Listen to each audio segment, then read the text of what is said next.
Bonjour, et bienvenue sur Film Résumé. Aujourd'hui, je vais vous présenter un film dramatique intitulé Lethal Séduction. Spoiler à venir. Prenez soin de vous, et bon visionnage. Le film commence par des images de poissons et de requins dans un aquarium et d'une femme qui nage. C'est très artistique. Un adolescent, Mark, fête son 18e anniversaire. C'est une fête au bord de la piscine, alors il enfile son maillot de bain et regarde ses fesses dans le miroir. Walter observe les filles présentes à la fête, et Mark a le béguin pour une fille, Mélanie. Il prévoit d'organiser une fête. Pour faire sortir sa mère, Tanya, de la maison, Mark lui organise un rendez-vous avec un certain Randy. Avec maman hors de la maison, Walter et Mark invitent des filles et leur préparent des boissons. La fête est écourtée lorsqu'un homme d'église se présente et veut jouer au bingo biblique. Tanya s'occupe de Mark, elle demande à des gens de prendre de ses nouvelles et lui chante une chanson pendant qu'elle lui prépare le petit déjeuner. Alors qu'il fait des courses pour sa mère, Mark croise une femme âgée nommée Carissa. Elle lui pose des questions sur une pomme de douche et l'achète lorsqu'il lui dit que sa mère l'aime. Carissa l'invite à l'aider à l'installer et lui remet de l'argent. Mark installe le pommeau de douche, et Carissa fête ça avec une bière. Puis elle laisse tomber sa robe de chambre et se met sous la douche. Elle demande à Mark s'il veut l'essayer avec elle. Comme c'est un adolescent, il accepte. Ils ont une relation ensemble dans une douche très humide, puis sur le lit, puis dans la cuisine, puis à nouveau dans la douche. Lorsque Mark récapitule à Walter, ce dernier est extrêmement jaloux. Tanya et Randy continuent de sortir ensemble, tout comme Mark et Carissa.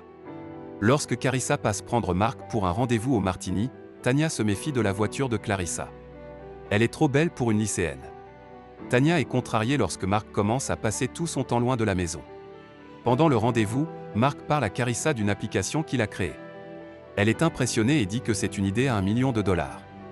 Lorsque Carissa part aux toilettes, un autre jeune homme vient à la table et avertit Mark de partir tant que tu peux. Mark ignore son avertissement et va acheter des costumes avec Carissa. Il nage dans sa piscine et a un tel corps d'adolescent, je ne suis pas sûr de ce qu'elle lui trouve. Quand il demande à Carissa ce qu'il en est d'une remise dans le jardin, elle lui dit que c'est sa chambre de torture. Tanya fouille dans le téléphone de Mark et trouve des textos de Carissa. Tanya l'invite à dîner, pensant qu'elle est une lycéenne. Quand Carissa se montre, Tanya fait sa maman ours et lui lance un regard très dur. Le dîner le plus embarrassant se produit. Carissa parle de l'application et dit à quel point elle est impressionnante. Tanya comprend que Carissa suggère à Mark de ne pas aller à l'université et lui rappelle que Mark est un garçon. Carissa sourit et dit que Mark n'est certainement pas un garçon, c'est un homme. Tanya s'en prend à Carissa et la traite de femme d'âge mûr désespérée.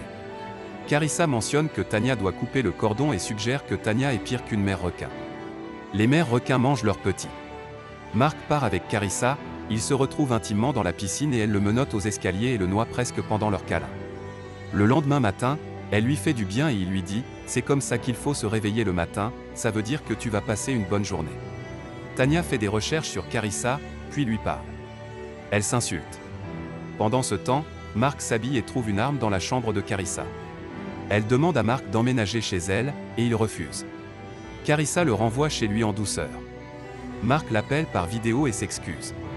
Carissa accepte ses excuses à condition qu'il n'écoute pas sa mère. Elle veut qu'il choisisse. Tanya arrange un rendez-vous pour Mark avec quelqu'un de plus approprié à son âge, Mélanie. Le rendez-vous se passe bien, et ils s'embrassent même. Mark l'aime bien, et Tanya est ravie. Ce n'est pas le cas de Carissa. Elle attend sur le siège arrière de Mélanie avec un couteau et lui entaille le visage en lui disant de ne pas s'approcher de Mark. Randy travaille à l'aquarium. Tanya lui apporte des muffins au travail, et il rompt avec elle parce qu'elle est ennuyeuse. Carissa se présente également à l'aquarium et s'émerveille devant les requins, Randy la met à la porte. Mark dit à Walter qu'il veut rompre avec Carissa, et Walter saisit l'occasion pour sortir avec une femme plus âgée. Walter essaie de charmer Carissa. Ça ne se passe pas bien, et Carissa sort un couteau de boucher. Mélanie cache ses cicatrices avec ses cheveux et dit à Mark qu'elle ne peut plus le voir. Mark rampe jusqu'à Carissa et s'habille pour une réunion de présentation de son application. Le programmeur lui offre un travail mais ne veut pas de l'application.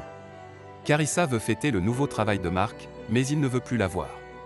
Alors qu'il se tourne pour partir, Carissa le frappe violemment à l'arrière de la tête. Mark se réveille dans un sauna, attaché en caleçon. Il la supplie de le laisser partir. Carissa le frotte tout en lui disant que les femmes ne sont pas des jouets et qu'elle va l'utiliser comme il l'a utilisé. Puis elle le brûle avec un tisonnier chaud et lui dit de se détendre. Ensuite, elle sort son arme. Tania n'a pas eu de nouvelles de Mark depuis 24 heures et le cherche. Elle demande de l'aide à Randy, qui reste là comme un idiot. Tania reçoit un texto de Mark, mais en réalité de Carissa. Chez Carissa, Tania entre à contre-séure pour prendre un cocktail. En buvant du vin, Carissa dit à Tania qu'elle pense qu'elle est folle. Puis elle sort un pistolet sur Tania et la force à la menotter et à entrer dans le sauna. Le pistolet n'a qu'une balle et Carissa force Tania à choisir qui doit disparaître. Mark ou elle-même. Carissa les enferme pour qu'ils réfléchissent à qui doit disparaître, mais elle laisse l'arme. Tania attrape le pistolet et le pointe sur la porte toute la nuit. Tania décide de mettre fin à ses jours mais une idée lui vient soudain. Elle prend des pierres chaudes et crie. Puis Tania s'allonge sur le sol à côté de l'arme. Elle fait la morte et ensuite il y a un combat violent. Tania traîne Mark hors du sauna, et Carissa est juste derrière. Randy lance un trident et l'élimine. Walter est vivant, et le visage de Mélanie est toujours effrayé. Ils rejoignent Mark pour un road trip vers l'université. Tania est moins autoritaire et essaie de laisser son fils faire ses propres choix, elle est aussi de retour avec Randy. Avant la fin du film, la nouvelle petite amie de Walter s'arrête, c'est une personne âgée. Assurez-vous de vous abonner pour pouvoir regarder plus de résumés de films comme celui-ci. Merci d'avoir regardé.